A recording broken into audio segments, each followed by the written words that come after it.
Assalamualaikum warahmatullahi wabarakatuh. Berikut ini adalah materi Dasar-Dasar Pendidikan di Indonesia. Pemikiran kritis dari Ki Hajar Dewantara. Dipersembahkan dalam rangka mata kuliah Filosofi Pendidikan Indonesia pada topik 2, Dasar-Dasar Pendidikan Ki Hajar Dewantara.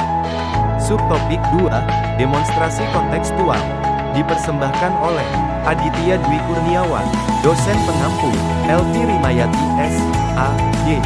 M.Pd. Program Studi Pendidikan Profesi Guru, Bidang Studi Bimbingan dan Konseling, Fakultas Keguruan dan Ilmu Pendidikan, Universitas IFER, 2024.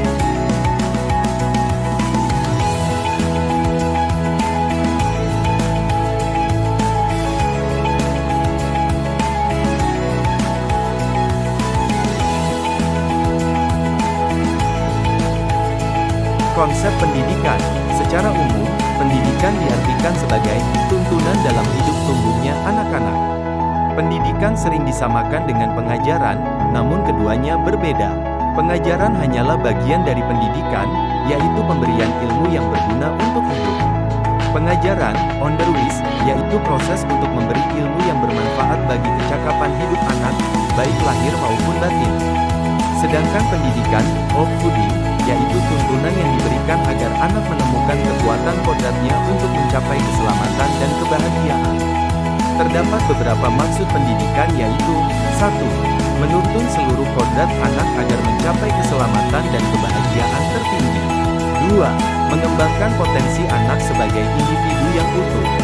3. Menyiapkan anak menjadi anggota masyarakat yang bermanfaat.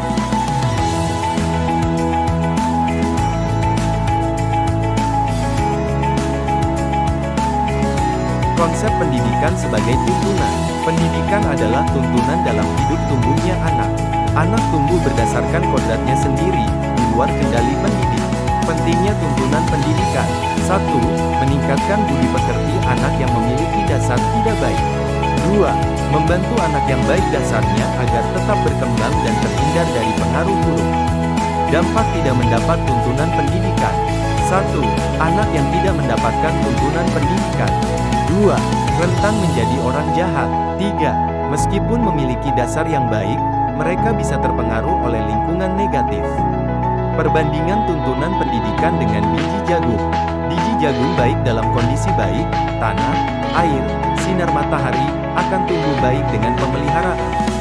Biji jagung yang buruk dapat tumbuh lebih baik dengan pemeliharaan yang baik, meskipun dasarnya tidak baik.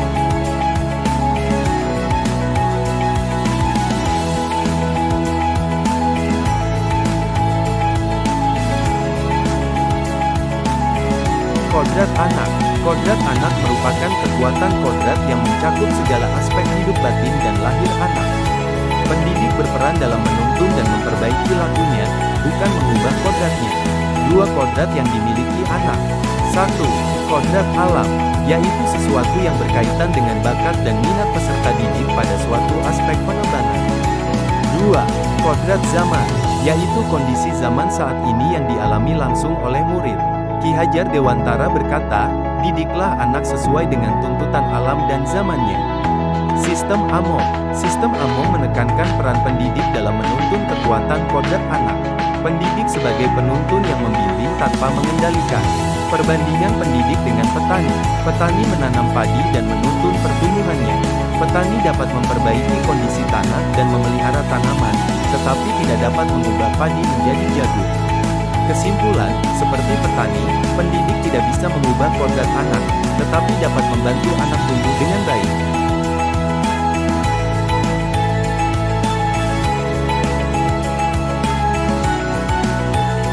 Jiwa anak. Keadaan jiwa asli anak saat lahir, belum terpengaruh oleh faktor eksternal. Mengacu pada potensi yang dibawa anak ke dunia, pendidikan bertugas untuk membantu anak mengembangkan potensi terbaiknya, terlepas dari pengaruh yang ada. Terdapat 3 aliran pendidikan terkait jiwa anak, yaitu sebagai berikut. 1. Teori tabula rasa, aliran positif. Menurut teori ini, anak diibaratkan sehelai kertas kosong yang dapat diisi oleh pendidik. Pendidik memiliki kekuasaan penuh untuk membentuk karakter anak. Teori ini dianggap kurang relevan di kalangan cendekiawan modern. 2. Teori negatif. Menurut teori ini, anak diibaratkan sebagai kertas yang sudah sepenuhnya ditulis. Pendidikan tidak dapat mengubah karakter anak, hanya dapat mengawasi dan melindungi dari pengaruh jahat. Menganggap pendidikan lebih pada penolakan daripada pengembangan.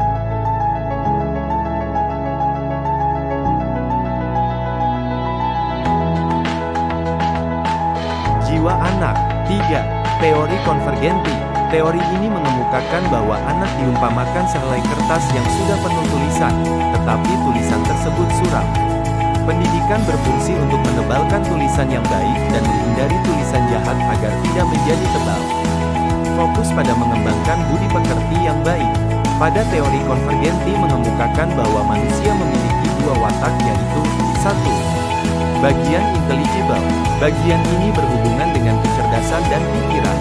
Bagian ini dapat berubah karena pengaruh pendidikan atau keadaan.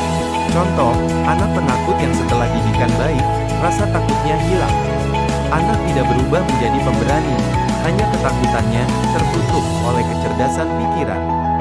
2. Bagian biologis. Bagian ini berhubungan dengan dasar hidup manusia, perasaan. Bagian ini dikatakan tidak dapat berubah sepanjang hidup. Contoh, rasa takut, rasa malu, rasa kecewa, egoisme, rasa sosial, dan agama. Rasa takut bisa muncul kembali jika pikiran tidak aktif.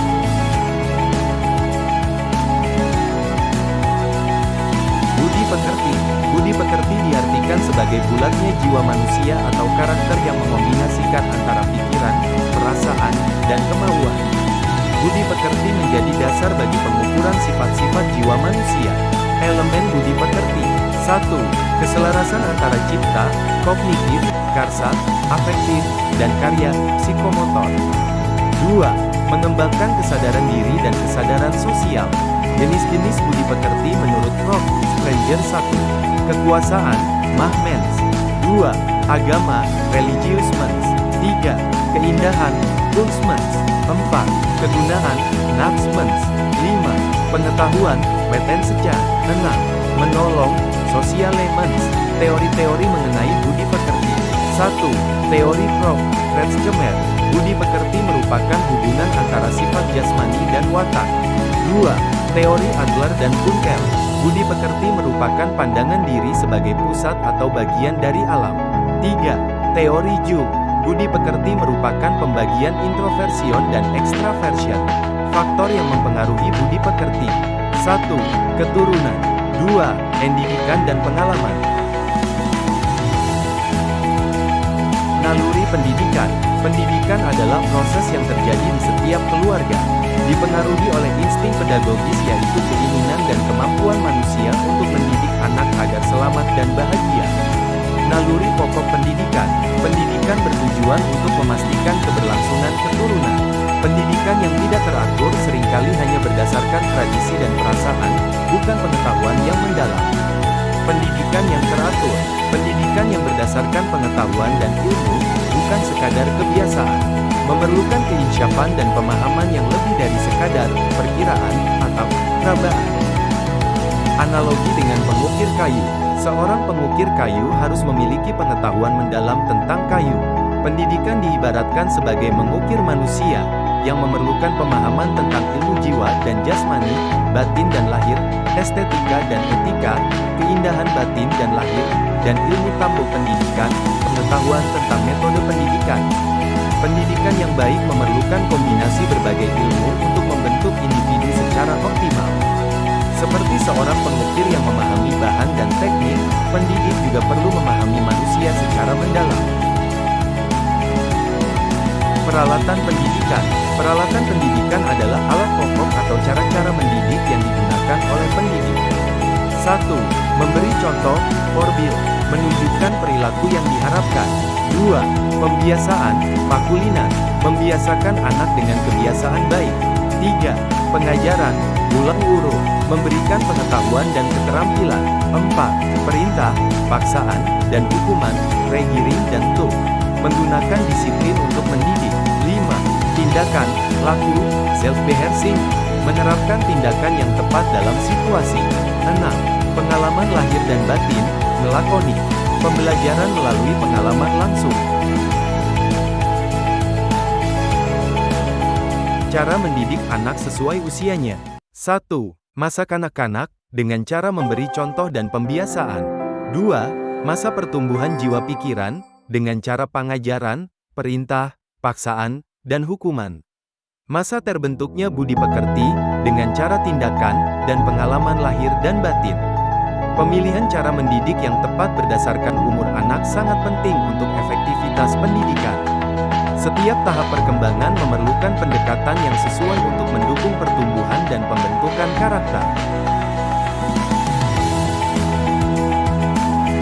Konsep Taman Anak. Taman Anak merupakan kelompok pendidikan awal di taman siswa, setara dengan 4 kelas pada MIS. Taman Anak dikhususkan untuk anak-anak kecil dengan pendekatan yang berbeda dibandingkan dengan Lagere School, kelas 4-7. Semua pengajar adalah wanita untuk menciptakan kedekatan emosional.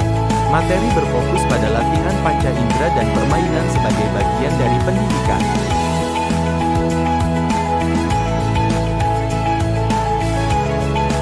Metode-metode pengajaran 1. Metode Froebel. Metode ini menekankan permainan anak dan kegembiraan. Panca indera digunakan untuk mendukung pembelajaran, tetapi tetap ada unsur perintah dari pendidik. 2. Metode Montessori. Metode ini fokus pada pelajaran panca indera dengan alat pembelajaran khusus.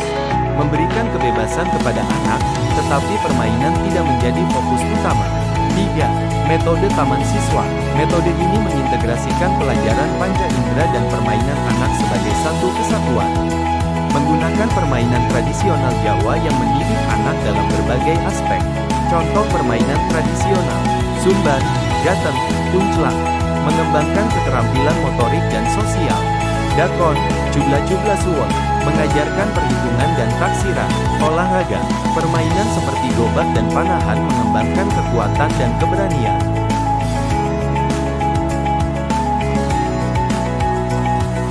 Metode-metode pengajaran 3. Metode Kodrat Iradat. Metode ini merupakan metode pendidikan asli Indonesia yang selaras dengan nilai dan budaya lokal. Dikenal juga sebagai kaki among mini among siswa. Menasionalisasi pendidikan. Pendidikan harus disesuaikan dengan budaya dan kebutuhan masyarakat Indonesia. Menghindari tiruan dari metode luar yang tidak relevan. Pendidikan anak harus memadukan antara panca indera, permainan, dan nilai-nilai budaya lokal. Pendidik dan orang tua perlu berperan aktif dalam mengembangkan metode yang sesuai dengan kehidupan bangsa.